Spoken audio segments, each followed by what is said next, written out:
नहीं, मैं लॉगिन कर गया हूँ। मैं स्टार्ट कर दूंगा, आप लोग बने रहें।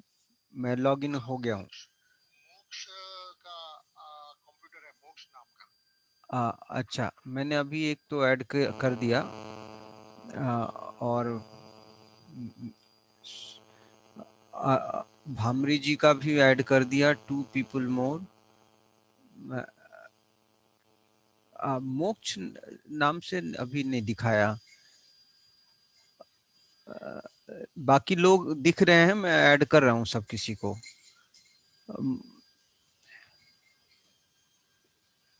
विभा चौरसिया, मोक्ष शाह। हाँ, अभी मैंने कर दिया आपको जी।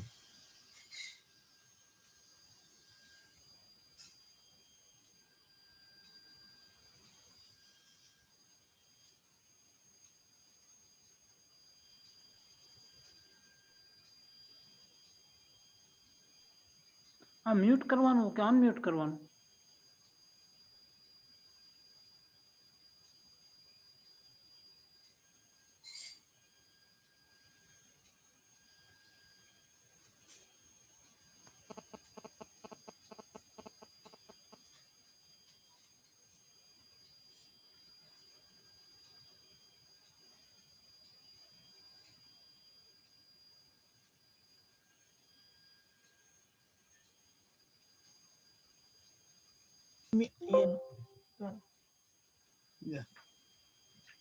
बंद कर दे।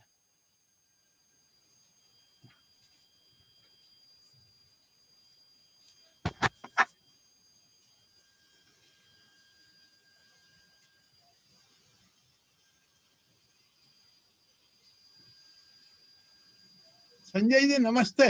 नमस्ते नमस्ते। आज इंदौर से 2 और है। जी हाँ, नमस्ते।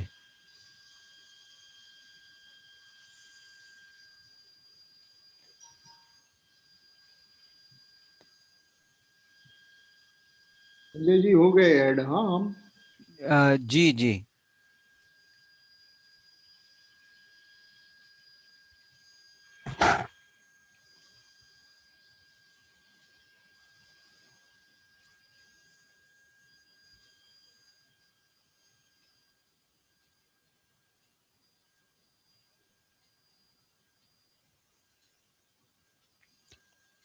प्रभा, आप ज्वाइन कर रहे हो क्या?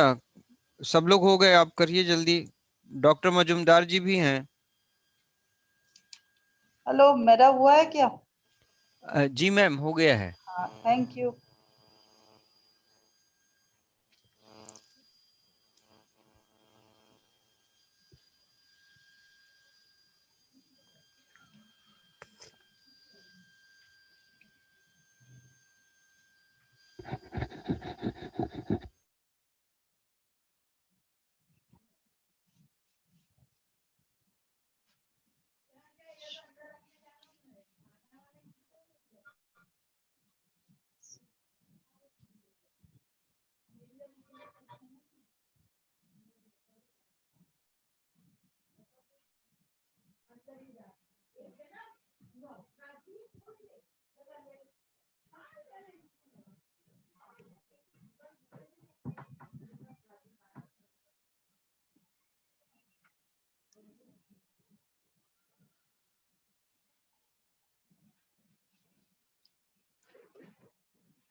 Hello hello. हाँ डॉक्टर, आवाज आ गया आपका।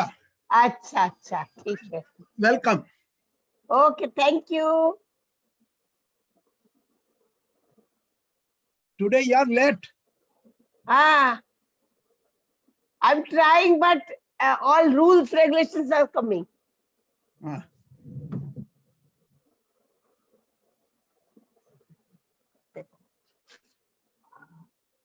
आपके दर्शन नहीं हो रहे डॉक्टर? हाँ अभी होगा।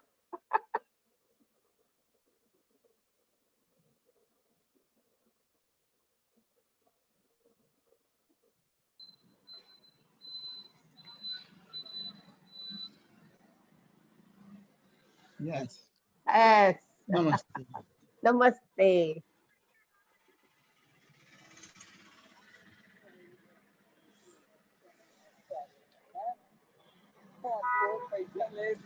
स्वामी जी जुड़ गए हैं? जुड़ गए हैं, अच्छा। बस जुड़ रहे हैं वो, मैं उनको फोन ही कर रहा था, बट वेटिंग रूम में दिखाई दे रहे हैं अभी।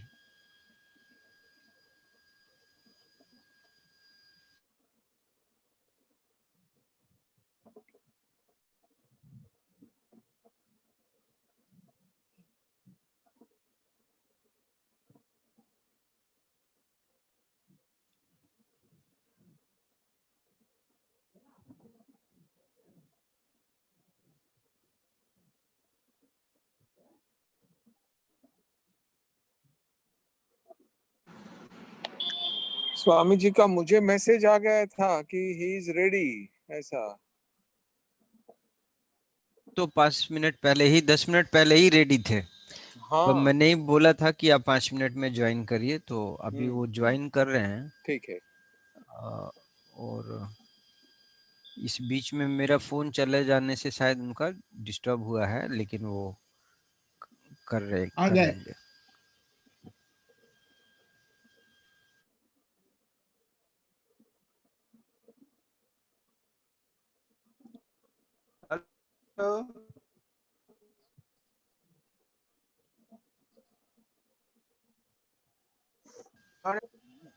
जी महाराज, प्रणाम। ना प्रणाम महाराज। हाँ नमस्ते नमस्ते। अभी 1 2 3 4 5 लोग ज्वाइन किए हैं। क्या स्टार्ट करें क्या? केमन आज महाराज, हाँ हाँ सबाई भालो। महाराज जी 17 लोग हैं कुल। तो स्टार्ट करें क्या? स्टार्ट जी करिए। जी, 17 people are already there. अच्छा।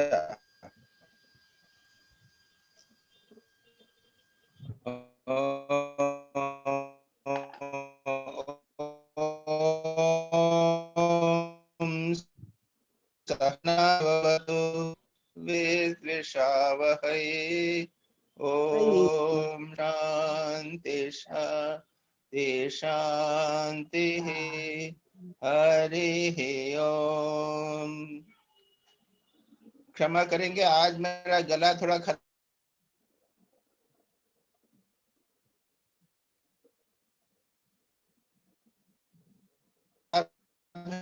है, सर्दी जुकाम हुआ है। दिलीप भाई ने प्रश्न किया है।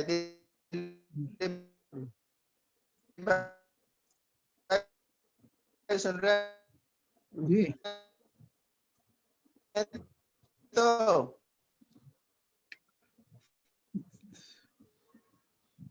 भाई ने ये प्रश्न किया है कि sannyasi stands on the head of the Vedanta, है ना Dilip bhai? Yes sir, yes sir. Sannyasi stands on the head of the Vedanta, है ना? Yes sir, yes sir. जी स्वामी जी। दिलीप भाई। हाँ महाराज। हाँ तो देखिए यहाँ Swami stands on the head of Vedas, not Vedanta. और ये आप ये जी वेदास। वेदास। याद रखिए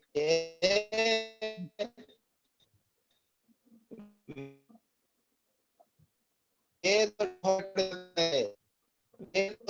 ऋग्वेद और यजुर्वेद, और वेदांत यानी उपनिषद है 108 छोटे छोटे उपनिषद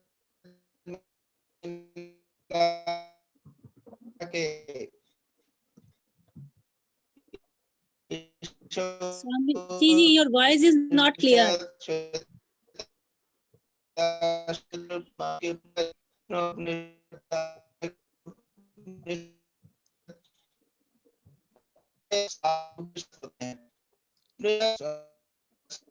जो है वो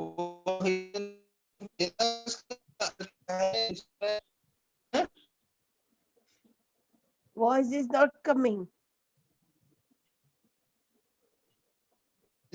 है जो ये कर्मकांड है, उपासना कांड होता है, उपासना कांड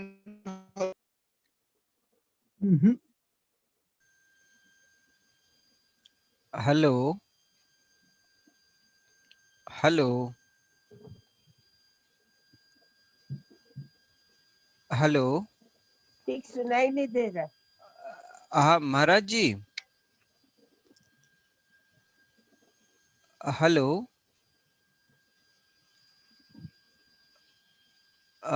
एक बार फिर से बातचीत शुरू करें महाराज जी, हम लोगों को थोड़ी सी वॉइस में दिक्कत आई है नेटवर्क के कारण से,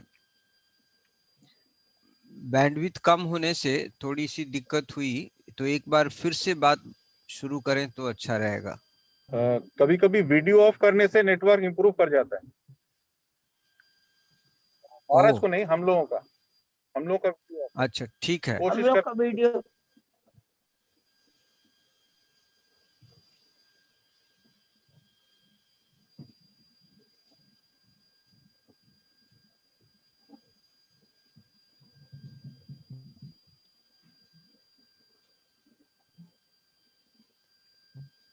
हाँ महाराज आपका म्यूट है। हाँ अब ठीक हुआ।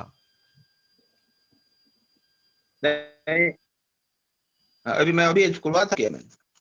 हाँ अब आवाज सही आ रही है महाराज। अब एक बार शुरू करें फिर से। शुरू कर।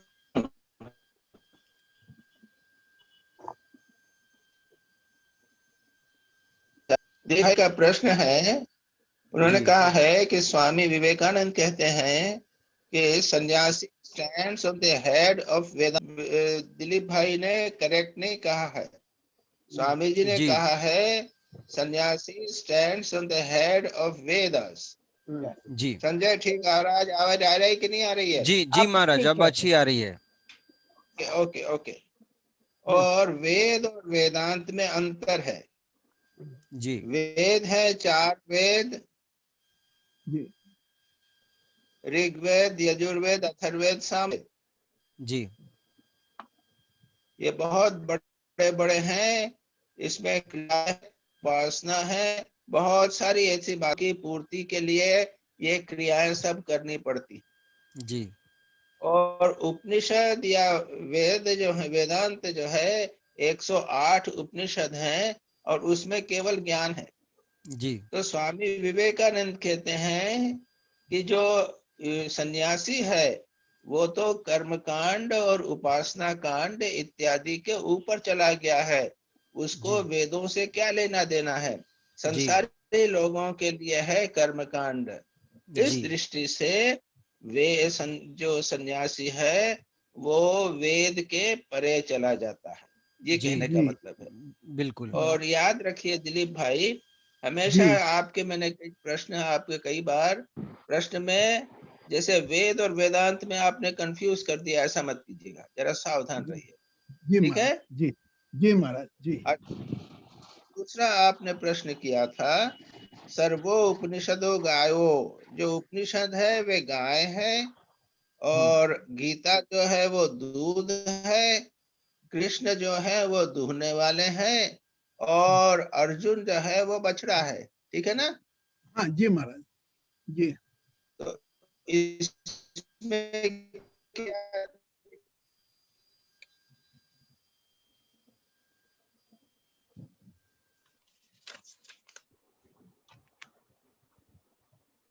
क्या उपनिषद सार दी है, श्री कृष्ण ने दी है, और उसने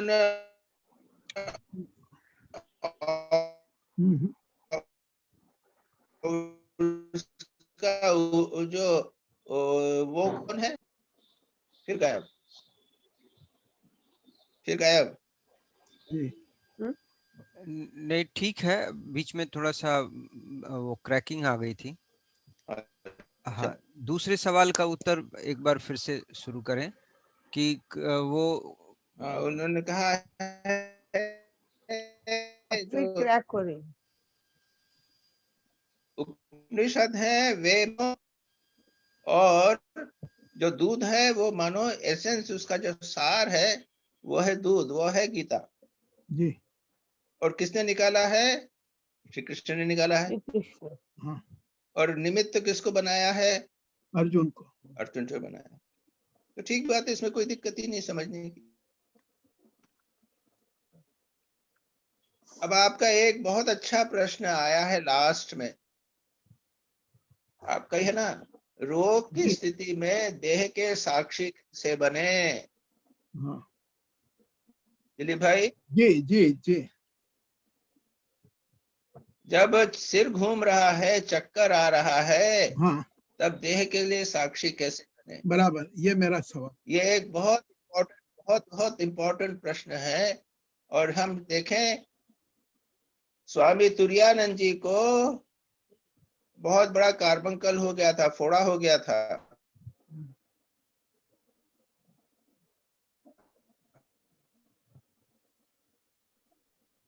डॉक्टर ने कहा कि आपको रहेगा, उनको हटा लेता हूं, और उन्होंने मन को हटा लिया और ऑपरेशन कर दिया, उनको कुछ पता नहीं चला। तो जो उच्च कोटि के योगी हैं, जैसे स्वामी तुरानंद जी और श्री राम कृष्ण, श्री राम कृष्ण भी कहते थे कैंसर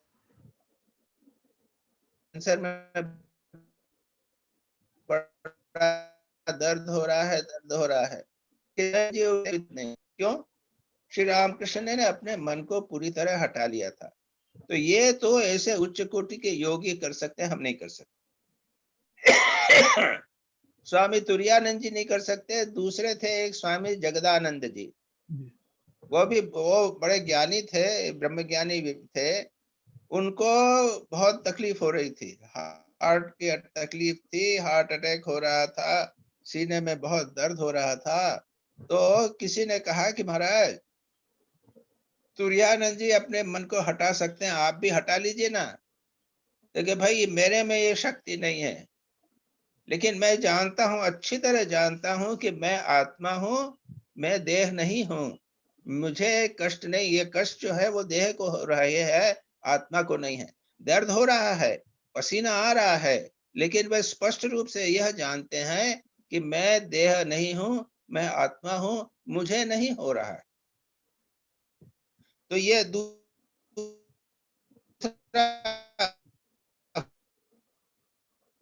हुआ। अब तीसरा ये है कि इसमें भी कभी कभी कराया करता था, और ये परमहंस, वो यहाँ कोई थे ना, एक क्या नाम उनका, एक योगी हो गए थे भारत में, नाम याद नहीं आ रहा है। वो योग की एक्सरसाइजेस करते थे, मेडिटेशन का करते थे। परमहंस योगानंदा? परमहंस योगानंद नहीं, उसके बाद में। तो वो कहते थे कि बैठे हुए अपने मन को ले जाओ अंगूठे पे, उसके बाद दाहिने घुटने पे ले जाओ, अपने पिंडली पे ले जाओ, ये स्वामी सत्यानंद सरस्वती जी मन को ले जाओ। सत्यानंद जी, सत्यानंद सरस्वती, तो ये योग सत्यानंद क्या निद्रा करते कराते जी, योग निद्रा कराते थे। योग निद्रा के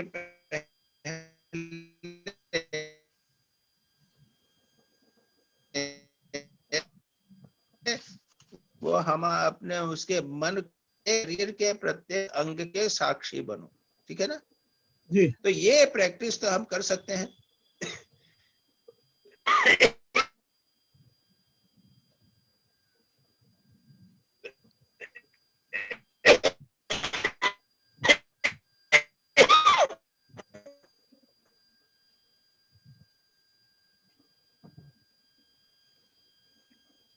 महाराज ये प्रैक्टिस तो रेगुलर हम योगा में करते हैं योग निद्रा के लिए, पर इससे कहीं फायदा इधर नहीं हो रहा है।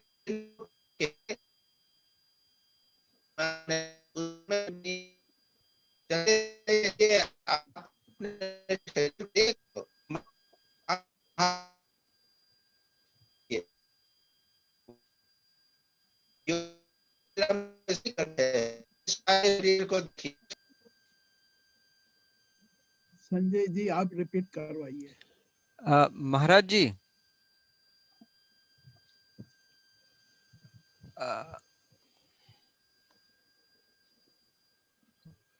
हेलो, महाराज जी आवाज जरा प्रॉब्लम हो गई।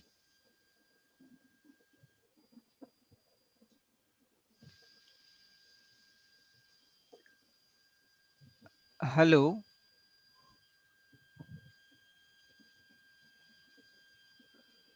महाराज जी का वहाँ का इंटरनेट ठीक नहीं है।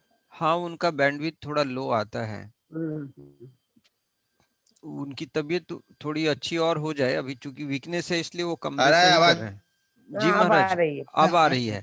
हम लोगों ने योग निद्रा में इतना सुना महाराज कि शरीर के अलग अलग हिस्सों पे ध्यान ले जाएं, तो इस बीच में वहां से दिलीप भाई कह रहे थे कि आजकल ऐसा करने से बहुत फायदा नहीं ले पा रहे हैं।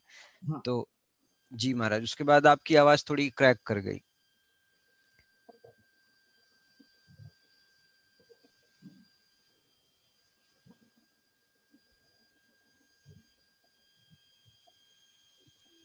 महाराज का फिर वॉइस चला गया। हाँ, वो महाराज हैं लेकिन वो बैंडविड्थ के कारण थोड़ा उनकी साउंड आ जाएगी।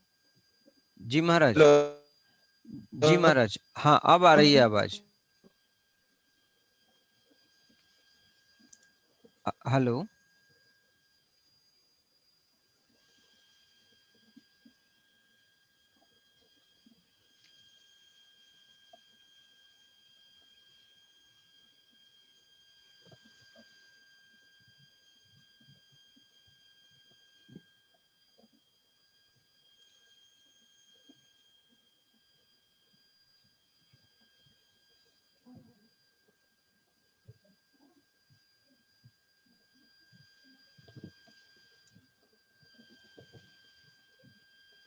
महाराज आप म्यूटेड हैं, आप अनम्यूट कर लीजिए।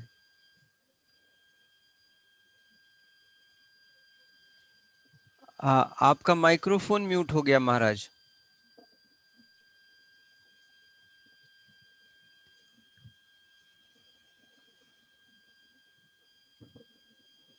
हेलो जी महाराज, अब आ हेलो जी महाराज, अब आ रही है आवाज। आ रही। मुझे तो दिख नहीं रहा है म्यूट। नहीं, अब अब अनम्यूट ठीक है। हो गया। अब ठीक है।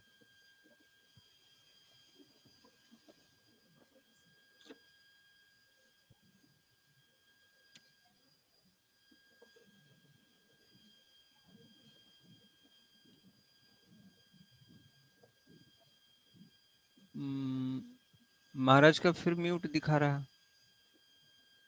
Ask to unmute.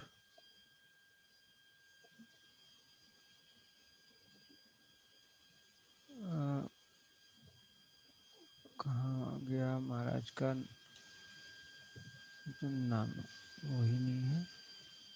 अब महाराज फिर आपकी आवाज म्यूट सी, माइक्रोफोन तो म्यूट दिख रहा है। आपकी आवाज नहीं आ रही महाराज। अरे भाई, जी महाराज, अब आई आवाज,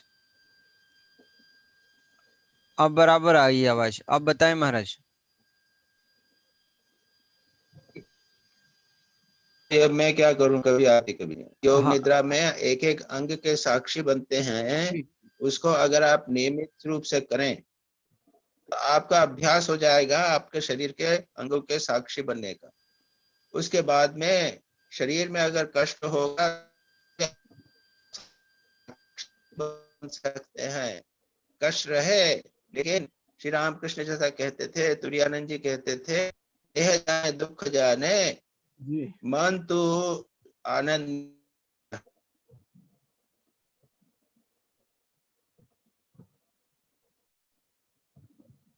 में कष्ट होता रहे, मैं आनंद। हेलो जी दिलीप भाई, हाँ जी महाराज जी। दिलीप भाई आपके प्रश्न का उत्तर हुआ कि नहीं? हो गया प्रश्न का उत्तर? अब ये संजय जी बाद में बता देंगे महाराज, आवाज क्लियर नहीं नहीं। नहीं हो गया ना? नहीं, महाराज ने हाँ। बताया ना, महाराज हाँ। ने कहा कि हम शरीर के अलग अलग हिस्सों पर अपना मन ले जाएं, उसके साक्षी बने, और हाँ। ऐसा नियमित अभ्यास जब हो जाएगा जी तब कष्ट जी होने पर भी, जैसा ठाकुर ने कहा, शरीर जाने और मन मन जाने, जाने। शरीर और वो जी जाने, पर मन तुम तो आनंद में आनंद में रहो। रहो। तू आते रहे, देह में दुख जाने।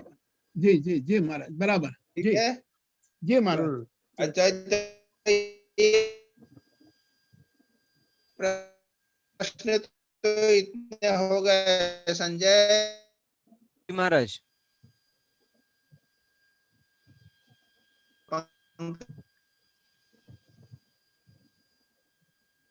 पंकज भाई, हाँ, अब आगे का क्या प्रोग्राम है? महाराज मेरा एक सवाल और है, आप ले लें तो अच्छा है। ले लीजिए, बोलिए। हाँ, how can I experience my self and unless I know my self, how can I experience Brahman? No, the question of Brahma does not arise. Yes. Don't worry about Brahma. Knowing yourself is as good as knowing Brahman. No, but And how what are can you, I? myself, यानी you, every moment आप पहचानते हो। देखो, तुम बचपन में भी दिलीप थे, हाँ। और अभी 80 बरस के हो गए तब भी दिलीप रहे ना। हाँ तो नाम छोड़ दो, लेकिन वो मैं तो बता ही हुआ है ना कंटिन्यूअसली। जी हमेशा उसको पकड़े रहो, सारा सबसे जीते रहे। जी अब देखिए, मतलब ये है कि वो मैं बदल गया, मन बदल गया है, हाँ लेकिन ये मैं हमेशा बदला हुआ है। और अगर वो 80 साल तक नहीं बदला है तो याद रखिए कि मरने के समय भी नहीं बदलेगा, वैसा का वैसा बना रहेगा। इस मैं को जानना ही ब्रह्म है। इसकी चिंता मत करो ब्रह्म कुछ है कि नहीं है, जाओ चिंता मत करो। इस आत्मा को, अपनी आत्मा को जानो। विचार के द्वारा होता है कि ये ब्रह्म है, ये दूसरी बात है। जी इसको पहले अच्छी तरह पकड़े रहो बस। ये बिल्कुल अच्छी तरह से, इतना तो समझ में आ गया ना? हाँ 24 घंटे यदि भगवान का नाम, दिलीप भाई, मैं 24 घंटे भगवान को याद करते रहे और कार्य करते रहे तो काफी है।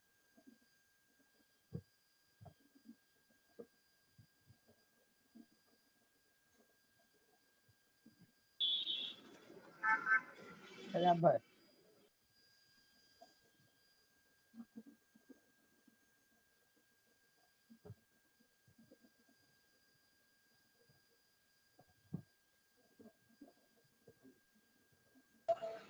अरे कौन बोले अभी ये बात? भगवान, हेलो जी महाराज। हेलो जी हाँ महाराज। बोलिए। हेलो। हाँ, आपकी आवाज आ रही है महाराज।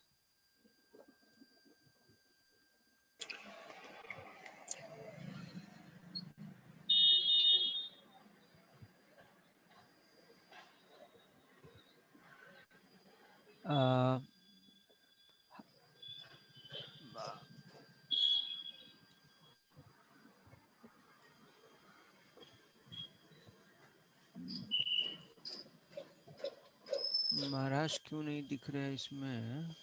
चले गए क्या? नहीं नहीं नहीं, नहीं, वो अभी तो बहुत टाइम है। रीज्वाइन करेंगे, उनका नेटवर्क डिस्टर्ब हुआ है शायद। हाँ, आ गए महाराज, आ गए हैं, पर उनका ऑडियो कनेक्ट हो रहा है।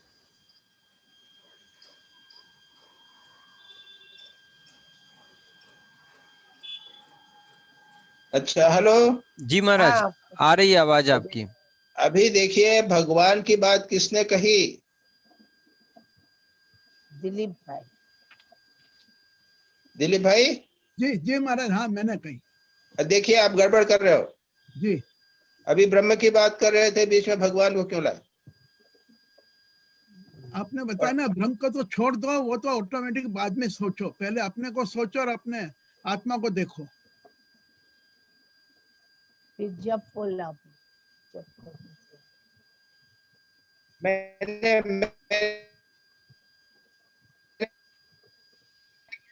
मैंने कहा आपने उसका आपको ब्रह्म, अब आप उसमें आप फिर भगवान की बात ला रहे हैं। अगर भगवान की बात करना है तो फिर दूसरे प्रकार से करना पड़ेगा। तो मैं अपनी आत्मा की बात कर रहा हूँ। जी बराबर। जी बीच बीच में बराबर जी जी बोलते जाइए। जी जी ये कह रहा हूँ कि आपने तो ब्रह्म की बात कही ना। हाँ मैंने ये कहा कि निरंतर आप उस हमेशा मैं में बने हुए हैं, आपका सेल्फ। जी जो आपने कहा ना मैं की बात कही है, हाँ इस मैं को अच्छी तरह जान लीजिए, बस ये हो जाएगा सारा काम। जी महाराज। अगर आप ईश्वर की बात करते हैं, भगवान की बात करते हैं, तो फिर दूसरी तरह से उसका उत्तर होगा और फिर कंफ्यूजन होगा। अच्छा आपको एक प्रोसेस लेनी पड़ेगी।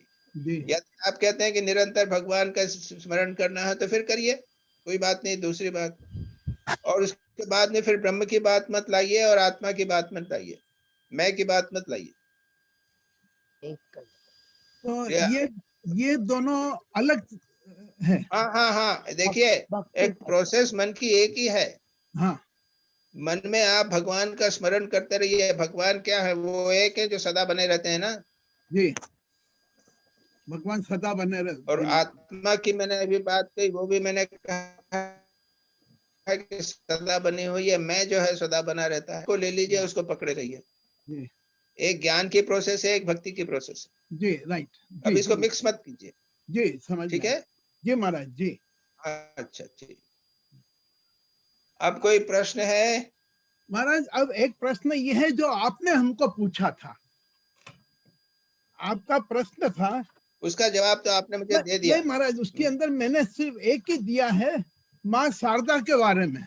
बाकी दो के बारे में मेरे को जवाब नहीं मिल रहा है। आपका सवाल था one story indicating their divinity, तो मेरे को माँ शारदा का तो जवाब मिला था, लेकिन स्वामी जी के जवाब के अंदर तो मुझे नहीं मिल पाया, ना रामकृष्ण देव के बारे में मिल पाया।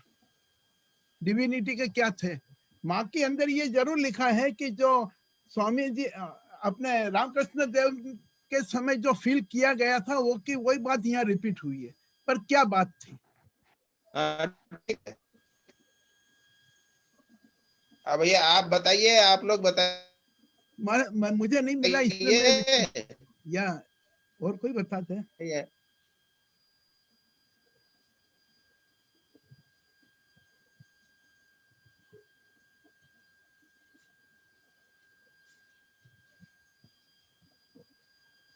निवेदिता भी है। निवेदिता। हाँ जी स्वामी जी। स्वामी हाँ, जी बोलो। का जो स्वामी जी का जो डिविनिटी है उसके बारे में एक बहुत सुंदर सी घटना है। एमा काल्वे बहुत बड़ी एक सिंगर थी, स्टेज आर्टिस्ट थी, और उसकी एक ही बेटी थी। वह एक एक्सीडेंट से उनका डेथ हो गया था। वो बहुत डिस्टर्ब हो गई थी और वो सब हर के पास जाती, हर एक के पास जाकर उस प्रॉब्लम का सॉल्यूशन मांग रही थी। किसी ने कहा वो स्वामी विवेकानंद है, उनके पास जाइए। जब वो स्वामी विवेकानंद के पास गई तो स्वामी जी कुछ काम कुछ लिख रहे थे, और वो जब कमरे में प्रवेश की, बिना उसे देखे स्वामी जी ने कहा, अरे तुम तो पूरा तूफान लेकर आई हो, शांत हो मेरी बच्ची, तुम शांत हो। अब जब से एमा काल्वे वहां बैठी, एमा काल्वे के विषय में वो सारी चीज स्वामी जी बता दी जो उन्होंने अपने दोस्त को भी नहीं बताया था, जो पास के दोस्त को भी नहीं बताया था। एमा काल्वे एकदम अवाक रहेगी कि स्वामी जी कैसे ये सब बातें जान गए।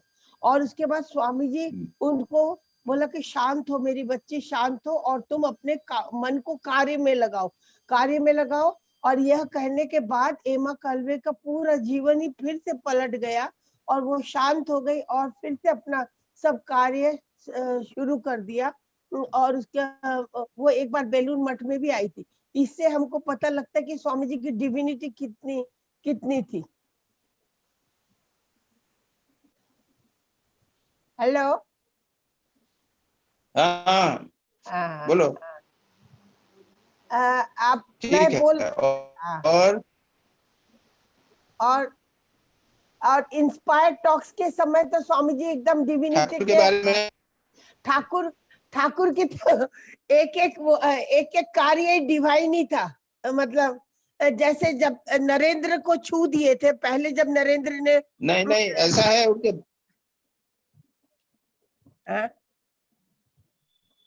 नहीं। हेलो। उनके बर्थ के पहले का डिविनिटी, बर्थ के पहले की डिविनिटी की बात बताओ। बर्थ के पहले की? हाँ जब खुदीराम उनके पिताजी के खुदीराम को वहां पे गया में दर्शन हुआ था।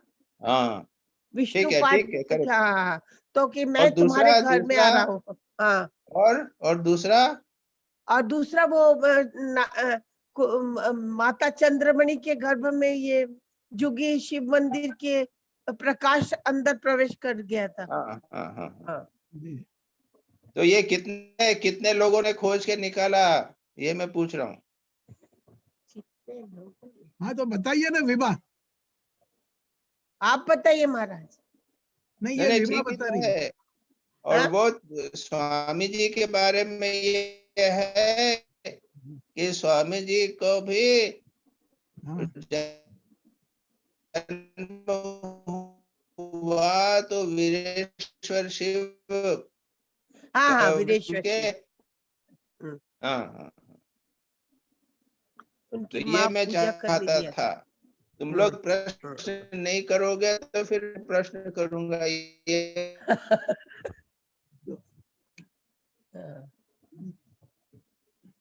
अच्छा कितने लोगों ने सोचा कि नहीं सोचा? सोचा है।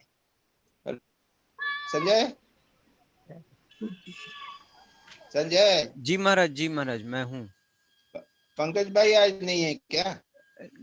हाँ स्वामी जी मैं भी सुन रहा हूँ, हम सब ने भी तैयार किया है। अच्छा अभी ठीक है। अब नेक्स्ट प्रोग्राम क्या है? हाँ अभी आपने जो वो आर्टिकल हम सबको पढ़ने के लिए कहा था कि परिग्रहो ही दुखाय, उसकी समरी बोल रहे हैं गिरीश भाई। हाँ उसकी समरी अब गिरीश भाई बोलेंगे।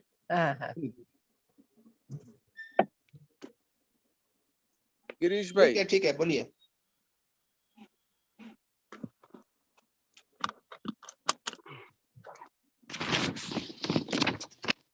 स्वामी जी।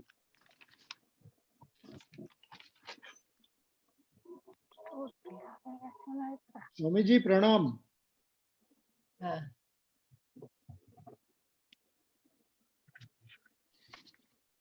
ये जो स्वामी जी का आर्टिकल है परिग्रह का, ये बहुत अच्छे से उसमें समझ आता है और बहुत छोटी छोटी चीजें स्वामी जी ने अंदर लेके और व्यवहार में कैसे अपरिग्रह को लिया जाए, कैसे हम कर सकते हैं, ऐसा उसके लिए भी उन्होंने फिर 1 2 3 किया है। तो बहुत अच्छा, मुझे तो पढ़ने में बहुत अच्छा लगा। और स्वामी जी ने शुरुआत से बहुत एग्जाम्पल्स लिए हैं इसमें, तो वो एग्जाम्पल से भी हमको पता चल जाता है कि परिग्रह क्या चीज है और अपरिग्रह को क्यों हमको लेना चाहिए जीवन में, उसको कैसे लेना चाहिए और क्यों लेना चाहिए। तो स्वामी जी ने शुरुआत की है कि जो 5 नियम है उसमें अपरिग्रह और ब्रह्मचर्य साधु के लिए बहुत महत्व का है और साधक के लिए भी इतना ही महत्व का है। और फिर पतंजलि योग सूत्र के बारे में लिखा है कि पतंजलि योग सूत्र में अपरिग्रह आवश्यक क्यों है वो समझाया हुआ है। उसमें 5 चीजें समझाई हुई है कि परिग्रह से क्या होता है? परिग्रह का अर्जन करना पड़ता है, परिग्रह का रक्षण करना पड़ता है, परिग्रह का क्षय करना पड़ता है, परिग्रह के लिए किसी की संगत करनी पड़ती है, और कभी कभी परिग्रह के लिए कोई बार हिंसा भी करनी पड़ती है। ऐसे 5 दोष परिग्रह के साथ जुड़े हुए हैं, और उसके लिए उदाहरण, बहुत अच्छे उदाहरण उसमें है कि परिग्रह का अर्जन करने के लिए अर्जन क्यों करना पड़ता है, तो और उसमें हम क्या लॉस करते हैं। तो उसमें स्वामी जी ने बताया है कि वो एक साधु का उदाहरण लिया है कि साधु अपनी कुटिया में रहता था और हर रोज भिक्षा लेने के लिए जाता था। तो उसका जो कॉफिन था वो चूहा बार बार काट जाता था, तो उनको कॉफिन के लिए भिक्षा मांगनी पड़ती थी। तो एक भक्त ने बताया कि आप कॉफिन बार बार कॉफिन के लिए वस्त्र मांगना पड़ता है, तो ऐसा करो ना, एक चूहा पाल लो तो फिर उंदर आ रहा है, एक बिलाड़ी पाल लो तो चूहा आएगा ही नहीं। तो भक्त ने एक बिलाड़ी दे दी, और फिर स्वामी जी वो साधु आगे आगे चला, तो फिर वो बिलाड़ी के लिए दूध चाहिए, तो फिर भक्त ने बोला दूध के लिए आप गाय पाल लो, फिर गाय को घास चारा चाहिए, घास चारा के लिए आप खेत लगा लो। तो साधु को सब उन लोगों ने भिक्षा में दे दिया, और फिर साधु दिन रात अपने उसमें बिलाड़ी, गाय, फिर खेत और घास चारा में लगे रहे, तो अपना नाम जप और हरि भजन भूल गए। तो ये बहुत दुखदायक है और हम ऐसा नहीं कर सकते, इसलिए उसका अर्जन करना पड़ता है। तो क्यों करे, वो आगे आता है कि वो क्यों नहीं लेना चाहिए, लेकिन उसका रक्षण करना पड़ता है। फिर दूसरा लिया है तो रक्षण की बात की है, तो उसमें वो जो रेल का उदाहरण है कि हम मुसाफरी करते हैं, कम सामान होता है तो इट इज वेरी इजी, और ज्यादा है तो हमको ही चिंता रहती है और हमारी मुसाफरी का आनंद भूल जाते हैं, तो वो रक्षण करना पड़ता है। देन कई बार उसको फेंक देना पड़ता है, डिस्पोज ऑफ करने का प्रॉब्लम रहता है, फिर बुरी संगत लग जाती है धन ज्यादा कमाने के लिए यार, कई नई चीजें लेने के लिए, और कोई बार हिंसा भी करना पड़ता है। तो ये पहली चीज है कि परिग्रह इसके लिए आवश्यक है, ये दोष हम में ना आए इसके लिए, ये व्यवहारिक जीवन का उदाहरण है। आपकी आवाज आएगी महाराज जी। हाँ, अभी महाराज डिस्कनेक्ट हो गए हैं, नेटवर्क की कुछ प्रॉब्लम हुई है, तो वो हमारे साथ मोबाइल पे सुन रहे हैं, सुनेंगे।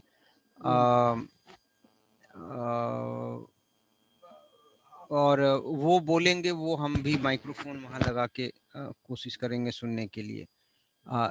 1 मिनट में एक दूसरा फोन भी यहाँ होने दीजिए ना। हाँ, अच्छा बोल रहे हैं। हाँ, एक सेकंड के लिए होल्ड करें। प्रभा,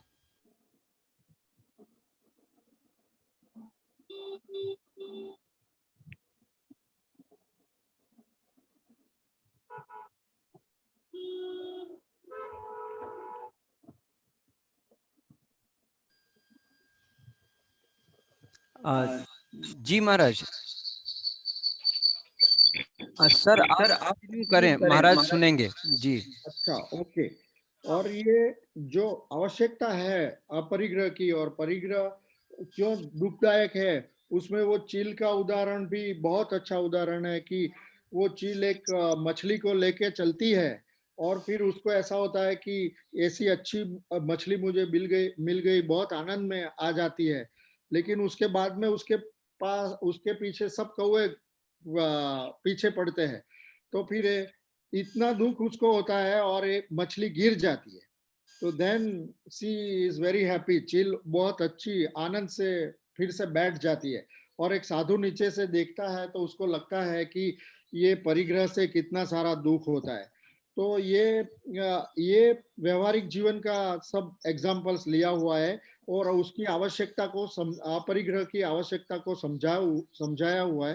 लेकिन दूसरा बहुत अच्छा है, वो अपरिग्रह क्यों करना है, तो भगवत दर्शन के लिए, अगर भगवान को पाना है, जीवन में हमको कुछ आध्यात्मिक जीवन जीना है, तो परिग्रह का हमको अवश्य वो दूर परिग्रह को दूर करना चाहिए। उसके लिए स्वामी जी ने 3-4 बहुत अच्छे उदाहरण दिए हैं। राबिया का एक उदाहरण दिया है कि राबिया ने 7 दिन रोजा रखा था और वो उसका रोजा छोड़ने का था तो वो दूध बिलाड़ी पी गई और उसके बाद में उसके घर पानी था वो भी गिर गया, बर्तन गिर गया तो पानी भी नहीं मिला। तो उसने प्रभु से फरियाद किया कि ये क्या, इतना कैसे कर दिया आपने। तो प्रभु ने बोला कि मैं एक और संसार की सारी संपत्ति आपको संपत्ति दे रहा हूँ और दूसरी ओर मेरी एक मर्जी है वो आप करो। तो राबिया समझ गई कि मुझे समर्पण करना है, तो राबिया ने तुरंत समर्पण कर दिया। ऐसा ही वो राबिया कैसे जीतती थी, तो वो अपने बिछाने के सोने के लिए एक बिछाना और वो अपने माथे के नीचे एक ईंट लेके चलती थी। तो इतना सारा उसने अपरिग्रह किया हुआ था। ऐसा ही एक भगवत प्राप्ति के लिए तुलसीदास का उदाहरण भी बहुत अच्छा है कि झोपड़ी, तुलसीदास अपनी झोपड़ी में रहते थे। तो एक दिन रात को एक चोर आया, तो चोर ने देखा, झोपड़ी में जा रहा था तो उसने देखा कि बाहर तो 2 धनुषधारी वो दरवान खड़े हुए हैं, तो वो भाग गया। दूसरे दिन वो तुलसीदास जी के पास गया और बोला कि मैंने तो कल रात ऐसा देखा आपके घर में। तो फिर तुलसीदास जी को हुआ कि मेरे पास कितनी सारी संपत्ति है कि भगवान को इतना कष्ट लेना पड़ा। तो मेरी ये संपत्ति, मेरी झोपड़ी में जो कुछ भी चीजें हैं और मेरी झोपड़ी दोनों भगवान को कष्ट लेना पड़ा रक्षा करने के लिए, तो वो नहीं होना चाहिए। तो उन्होंने अपनी सब सामान दे दिया दूसरे को और अपनी झोपड़ी खाली कर दी। तो ये भगवत दर्शन के लिए बहुत अच्छा उसका उदाहरण है। और वो सूफी संत की जो कन्या थी उसका उदाहरण भी बहुत अच्छा है कि उसका विवाह करने का था, तो सूफी संत ने बोला था कि आपको एक फकीर के साथ मैं विवाह करवाऊंगा। और फिर वो फकीर को ढूंढ के विवाह करवाते हैं। और पहले ही दिन जब वो लड़की अपने घर में जाती है तो वो देखती है कि एक बर्तन में थोड़ा पानी और थोड़ा रोटी, सूखी रोटी पड़ी हुई है। तो वो फिर से वो वहां से अपने घर चली जाती है और अपने पिताजी को बताती है कि ऐसा कैसा आपने मेरे लिए वो ढूंढा। तो उन्होंने बताया कि इतना तो है, फकीर तो है। तो बोले नहीं, उसको भगवान में श्रद्धा नहीं है, वो अपने लिए पानी और रोटी रखता हुआ है, तो ऐसा थोड़ी चलता है। मैं तो सच्चे संत के साथ वो इतने जो अपरिग्रह वाला है वही आदमी के साथ अपना जीवन बिताना चाहती हूँ। तो ये बहुत इतने इम्पोर्टेंट और क्रिटिकल।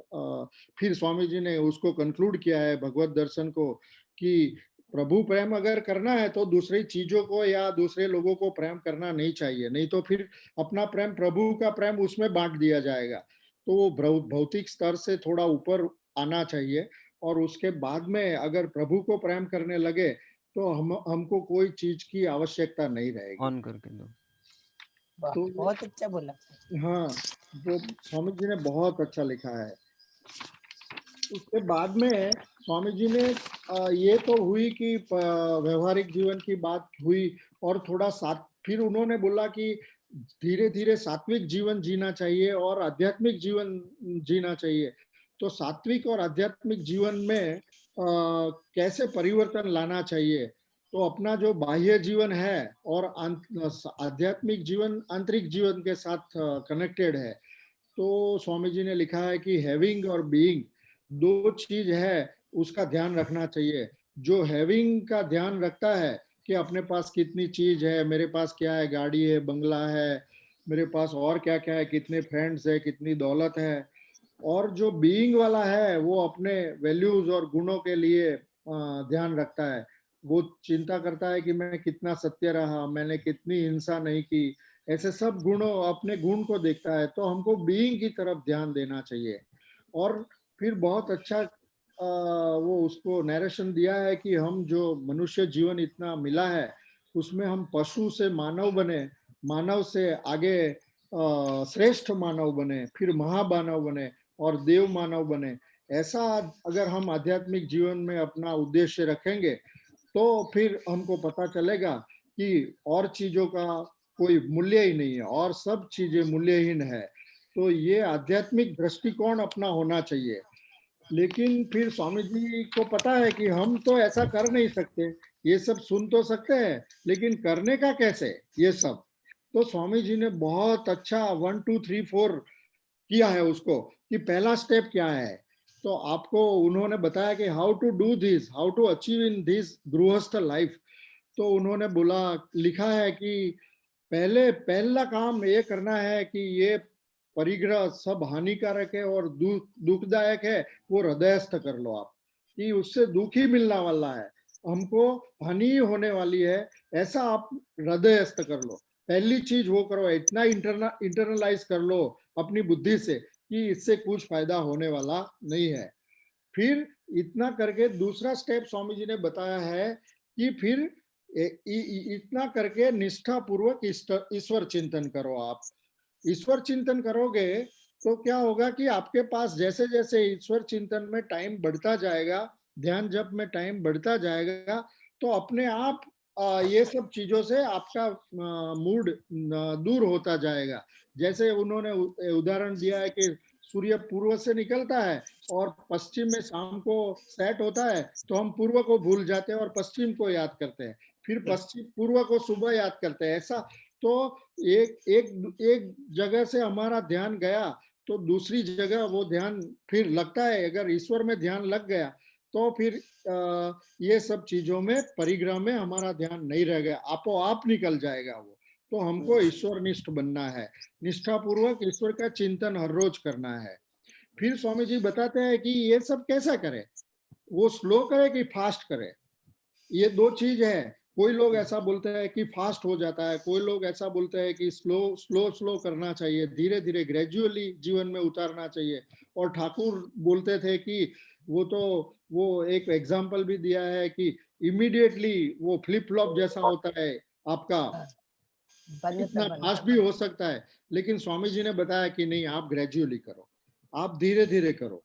धीरे धीरे कैसे करने का, तो पहला स्टेप उसमें वो है कि जो चीजों की जरूरत है उतना लो, ज्यादा चीजें मत लो, आप अपने पास लाओ ही मत। फर्स्ट थिंग इज दैट कि वो ज्यादा चीज लाओ मत। दूसरा, अपने पास जो है उसको आप दूसरे को दे दो, जिसको जरूरत है उसको दे दो। अगर वो लेने वाला नहीं है तो ठीक है, अपने आप वो चीजों को त्याग कर दो। ये 3 स्टेप स्वामी जी ने बताया।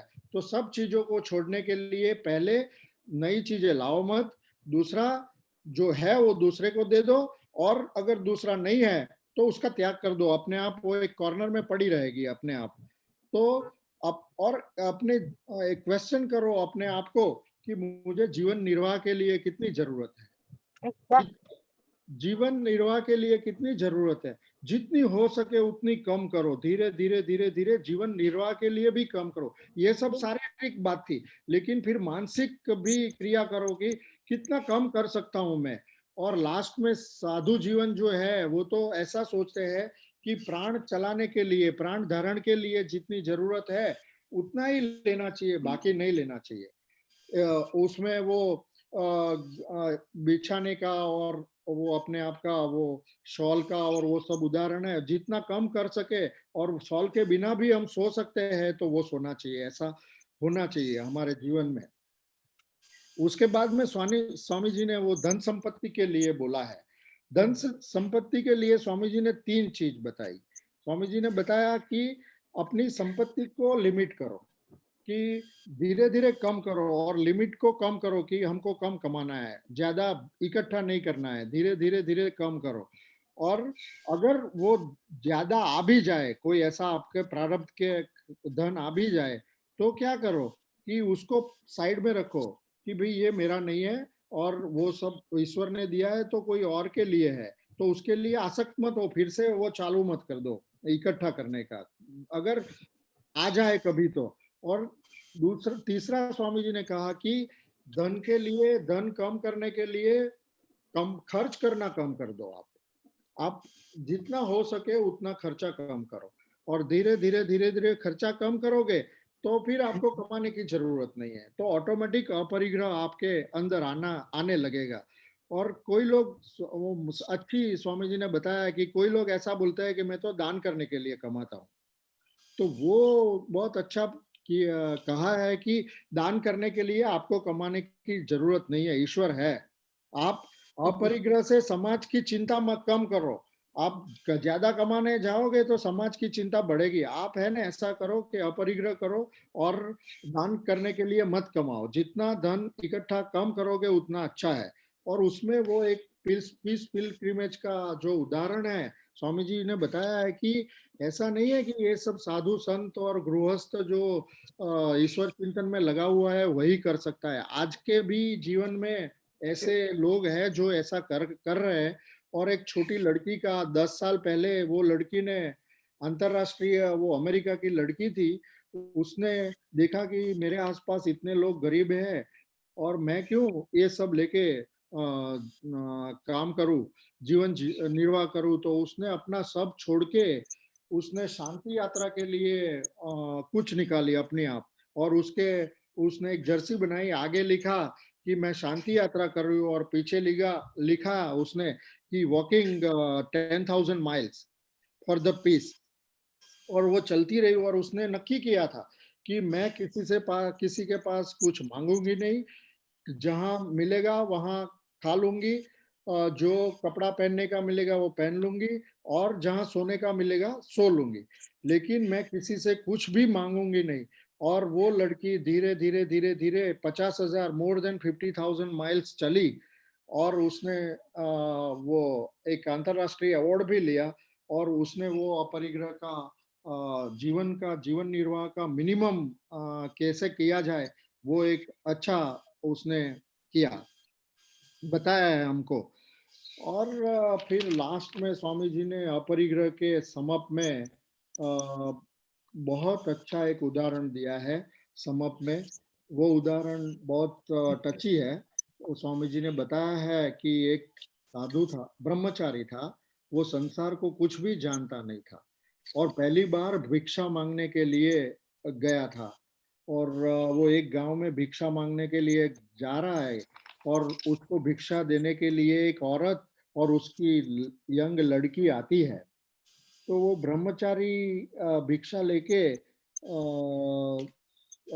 उसको उसकी माँ को पूछता है कि ये जो बच्ची है उसके छाती पे, सीने पे 2 फोफड़े कैसे हुए हैं, क्या हुआ है उसको। तो वो औरत वो ब्रह्मचारी को समझाती है कि वो तो ऐसा है कि वो जब विवाह करेगी तब उसको बच्चा होगा, बालक होगा, और वो बालक का भरण पोषण ये फोफड़े से होगा, इसलिए भगवान ने उसको दिया है। तो भगवान ने ये व्यवस्था की है उसके बालक के लिए। तब ब्रह्मचारी को ऐसा होता है कि ये क्या, भगवान अपने जन्म से पहले इतनी सारी व्यवस्था करके बैठा है और हम उसकी व्यवस्था को ठुकरा के सब अपनी व्यवस्था में गिर जाते हैं। तो मैं मेरी भिक्षा भी क्यों मांगू, मेरी भिक्षा की व्यवस्था भगवान की जिम्मेदारी है। अगर हम समर्पण कर जाए तो फिर सब जिम्मेदारी भगवान की है, हमको जन्म दिया है तो बाकी सब जिम्मेदारी भगवान की है। तो ये जो भाव रहे तो अपरिग्रह आना हमारे जीवन में बहुत इजी है, ऐसा स्वामी जी ने समझ किया है। बहुत टची उदाहरण है। और ऐसे ये आर्टिकल को स्वामी जी ने यहाँ थोड़ा वो पढ़ा। मैं एक अपना शेयर करना चाहूंगी। यस। हमारे जो 10th प्रेसिडेंट थे प्रभु महाराज स्वामी वीरेश्वरानंद, उनकी एक घटना कल सुनी मैंने, मेरे एकदम हृदय को छू गया। प्रभु महाराज अपने पास कभी भी कुछ भी, जो भी गिफ्ट मिलता था, कभी भी अपने पास कुछ नहीं रखते थे। सब ब्रह्मचारी और सन्यासियों को बुला बुला के वो डिस्ट्रीब्यूट कर देते थे, शॉल बोलो, स्वेटर बोलो, हर चीज। जब प्रभु महाराज जी का ये अंतिम संस्कार होने जा रहा था तो सब आत्मस्थानंद जी ने देखा कि उनकी जो धोती है वो फटी हुई है, छेद है उसमें। तो वो एकदम ये हो गए, बोले अरे उनको ऐसी धोती पहना के आप हम लोग संस्कार करेंगे, जाओ उनके रूम से एक अच्छी नई धोती लेके आओ। वो जाके जब उनके कमरे में गया तो कमरे में हर चीज खाली, हर अलमारी खाली, बक्सा खाली, सब, उसमें एक भी चीज नहीं था। तो इसको बोलते हैं, इसको सबसे सर्वोपरि अपरिग्रह। और जो चाबी थी उनकी, वो अलमारी की चाबी, वो भी उन्होंने किसी को दे दी थी, मतलब उनके बाद वाले साधुओं को दे दिया था। इसके ये है एकदम अपरिग्रह का बड़ा सा एग्जाम्पल। राइट राइट, बराबर, गुड। हेलो हेलो, हाँ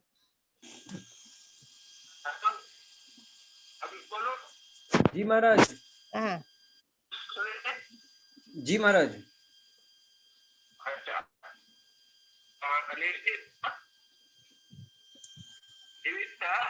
हाँ जी महाराज।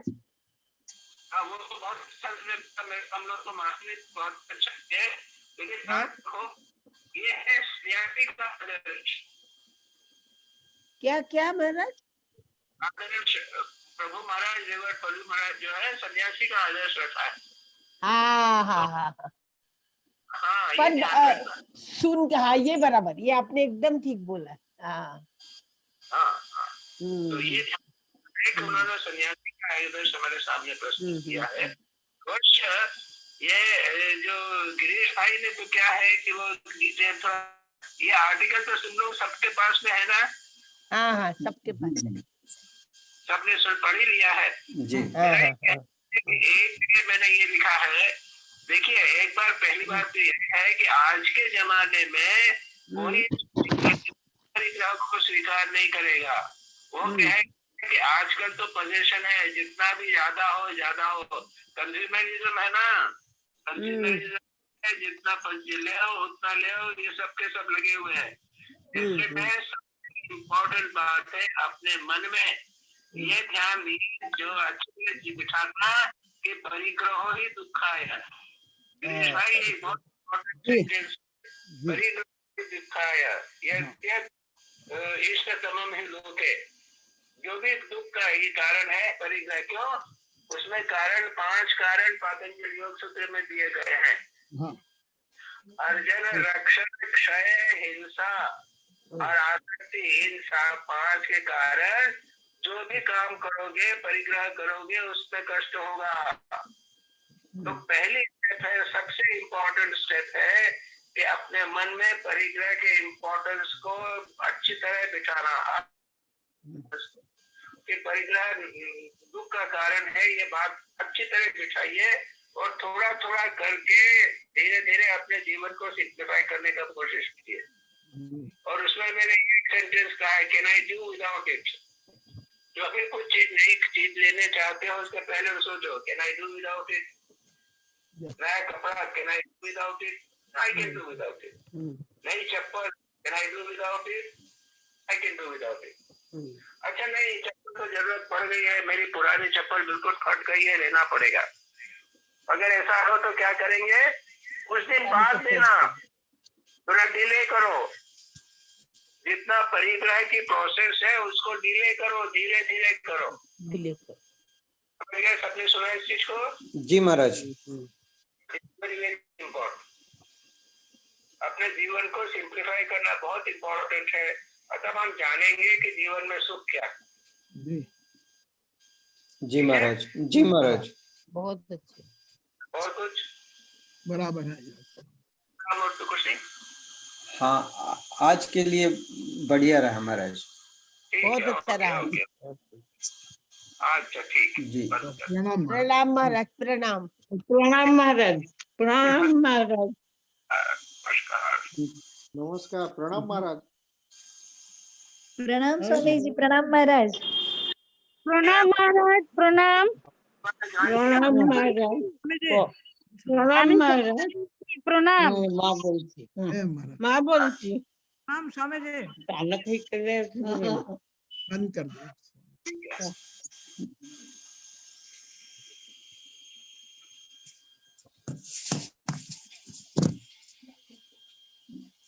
ठीक है, कर दो। बहुत सुंदर। बचपन के दोस्त है। কোন কোনটা নিচেই এটাতে লিভের উপর দেখো দেখো